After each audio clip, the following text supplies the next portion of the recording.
এই যে তুই আজকে সাবিত্রী মায়ের ব্রত পালন করছিস না, তো সিথি সিঁদুর অক্ষয় হচ্ছে, তোর স্বামীর আয়ু বৃদ্ধি, যশ লাভ সব। আগেকার দিনে কিছু লোকের দুটো তিনটে করে বউ থাকতো, সেই সব বউরা মিলে একসাথে সাবিত্রী ব্রত পালন করত। ভাব, সেই স্বামীর কপালে কত সুখ, কত নাম যশ হতো, কত আয়ু বৃদ্ধি হতো। খেয়ে নে মা। না না, আমি আর খেতে পারবো না। তুই যদি খেতে না পারিস তুই প্লেটেই রেখে দে। হ্যাঁ, দেখি তো আমার এই ফাঁদে পা দেয় কিনা পার্বতী। আমার ফোনটা কোথায় রেখেছি বলো তো? কোথায় রাখলি? আমি একটু দেখে আসছি। যদি পার্বতী আমার ফাঁদে পা দেয় তাহলেই আমি বুঝে যাব পার্বতীও লুকিয়ে লুকিয়ে সাবিত্রী ব্রত করছে।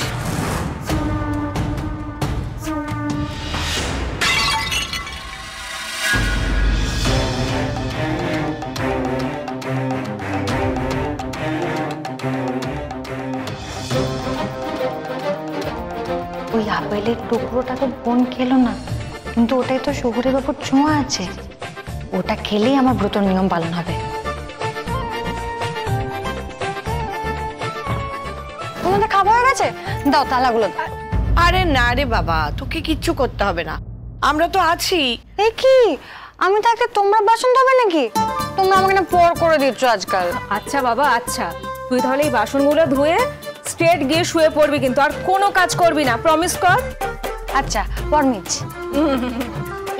চলো চলো চলো চলো।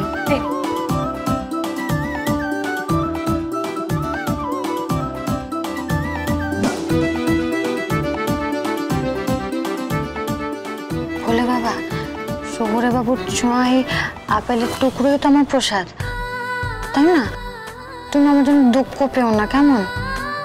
স্বামীর ছোঁয়া খেলেই তো এই ব্রত নিয়ম পালন করা হয়, বলো? আমি তো তাই করছি।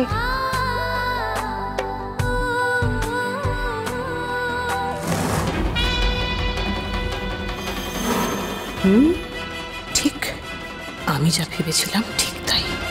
তার মানে পার্বতীও সাবিত্রী ব্রত পালন করছে। দাঁড়া রে, আজকেই তোকে আমি এমন ভাষণ ভাসাবো যে তুই কেঁদেই গুলো পাবি না। সবাই আজ তোর সত্যিটা জানতে পারবে পার্বতী।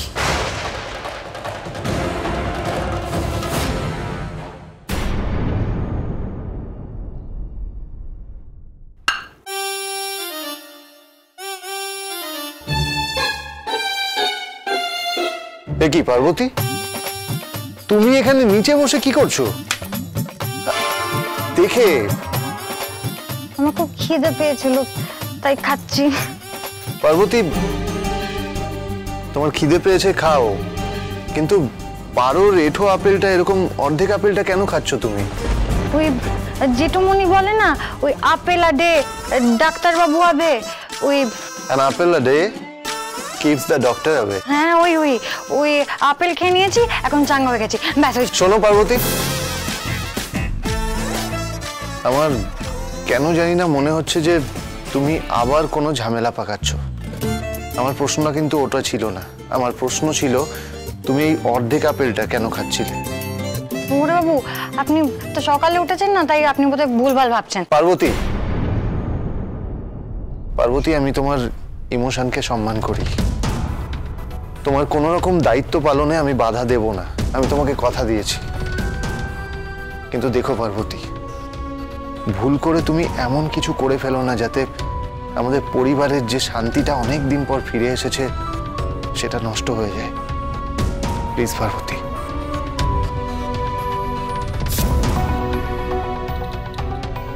শহুরে বাবু, আমি আপনাকে সত্যিটা বলতে চাই না। আপনি যেমন পারুর খেয়াল রাখছেন, আপনি তেমনই রাখুন। আমি আমার শাখা পলা সিঁদুরের খেয়াল রাখবো, আমার সতীত্বের খেয়াল রাখবো। তাই এই ব্রতটা আমাকে যে কোনোভাবেই করতেই হবে। মা, কত গিফট এখানে! এত গিফট কার জন্য কিনেছো মা? নাতনি শ্বশুর বাড়ি যাচ্ছি, খালি হাতে কি আর যাওয়া যায়? তাই ওই বাড়ির প্রত্যেকের নামের লিস্ট আলাদা করে বানিয়ে প্রত্যেকের জন্য আলাদা আলাদা করে গিফট কিনেছি। তরুণ, স্নিগ্ধা, সুমন, পূর্বা সকলের জন্য। সবার জন্য গিফট কিনেছেন? হ্যাঁ, কেন? পার্বতীর জন্য কি কিছু কিনেছেন উনি? না মানে বলছিলাম যে ও বাড়িতে তো সুন্দরও আছে। আমি খুব ভালো করে জানি সঞ্জয় তুমি কার কথা বলতে চাইছো। শুধু সুন্দর কেন সঞ্জয়, ওখানে তো পার্বতীও আছে। তুমি বোধহয় জানতে চাইছো আমি পার্বতীর জন্য কোনো গিফট কিনেছি কিনা, তাই তো? সেটাই তো স্বাভাবিক মা। তুমি সবার জন্য গিফট কিনেছো, তাহলে পার্বতী কেন বাদ যাবে বলো? স্টপ ইট তো যা, অনেক হয়েছে। এই মেয়েটাকে নিয়ে তোমাদের মুখে আদিক্ষেতা আমি আর সহ্য করতে পারছি না, ভালো লাগছে না আমার। আমি জানি ওই মেয়েটার প্রতি তোমরা কেন দুর্বল।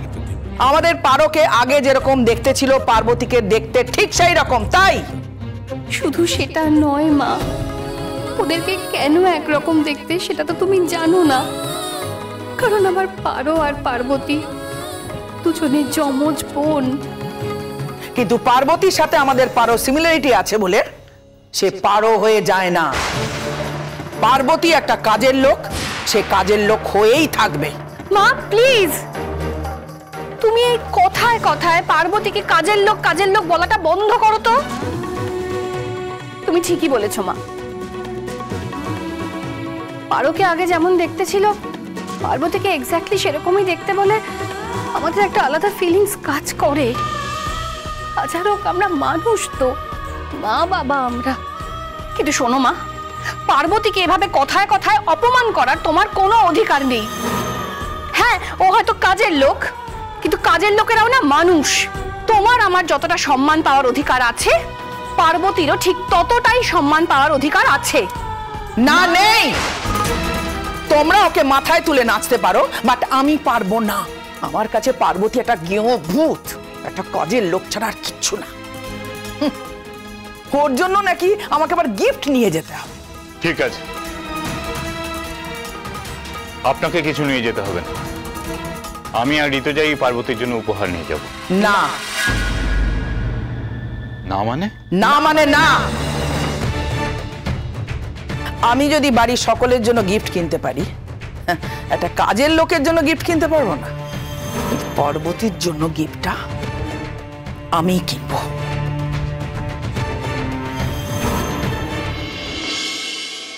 বাহ পারো, তোকে আজকে কি সুন্দর লাগছে রে। আয়। তোমাদের তো সবসময় আমাকে সুন্দরই লাগে।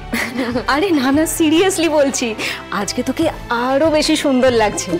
এই কি প্রোডাক্ট ইউজ করেছিস রে বল। তুই যে বলিস না, নতুন বিয়ের পর সব মেয়েকেই এরকম সুন্দর লাগে, আরো আরো সুন্দর। একটা নতুন সংসারে আসে, নতুন পরিবার পায়, স্বামীর সোহাগ, স্বামীর আদর সবেতেই মেয়েদের আরো রূপসী করে তোলে। দেখি আমাদের মিষ্টি পারোর যেন কারুর নজর না লাগে। শোনো না মামুনি, আমি কিন্তু এই সাবিত্রী ব্রতটা খুব এনজয় করছি, জানো তো। তাই বুঝি? এনজয় তো করছিস, কিন্তু সাবিত্রী সত্যবানের পুরো গল্পটা জানিস? হ্যাঁ, একটু একটু তো জানি। ওই সাবিত্রী সত্যবানের জন্য অনেক লড়াই করে তার প্রাণ ফিরিয়ে এনেছিল। পার্বতী বলছিল না, ওর থেকেই শুনেছি। আমি বলছি পার্বতীর মনে বিছুটি পাতার জ্বালা ধরানোর জন্য। ওর সামনে আমি যতবার স্বামীর জন্য স্ত্রী কত কি করে বলবো, ততই ও ভিতরে ভিতরে দিলে দিলে চলবে। শুধু লড়াই বলে নয় রে, সাবিত্রী যমরাজের পিছু পিছু জমালয় পর্যন্ত চলে গিয়েছিলেন। তাই নিজের স্বামীর প্রতি কতটা টান থাকলে, কতটা ভালোবাসা থাকলে একজন স্ত্রী এতটা কষ্ট সহ্য করতে পারে। এরকম চরম একটা পরীক্ষার মুখোমুখি নিজেকে দাঁড় করাতে পারে, বুঝতে পারছিস? জানিস তো, সাবিত্রীর ব্রত শুধুই নিছক একটা ব্রত বা মজা আনন্দ করবার উৎসব নয়, এই ব্রতর মধ্যে একটা শিক্ষাও আছে। তাই কিরকম? কোনো স্ত্রী যদি তার স্বামীর সব সময় পাশে পাশে থাকে, তাহলে সে তার স্বামীকে যে কোনো বিপদের হাত থেকে রক্ষা করতে পারে, এমনকি মৃত্যুর হাত থেকেও। শুধু স্বামীর মুখের সামনে খাবার জুগিয়ে দিলেই হয় না, কিন্তু সমস্ত বিপদে তার ঢাল হয়ে দাঁড়িয়ে থাকতে হয়। বাবা, ভাবো কবেকার ঘটনা, কিন্তু বিষয়টার সঙ্গে আজকের দিনের কত মিল রয়েছে। হ্যাঁ, আমিও দেবকে রক্ষা করার জন্য সব সময় ওর আশেপাশে থাকবো। পৃথিবীর সব কিছুর সাথে সবার সঙ্গে লড়াই করে আমি আমার দেবকে আগলে রাখবো। একটা মুহূর্তের জন্য আমি ওকে কাজ ছাড়া করবো না। দেখো, তুমি আশেপাশে থাকলে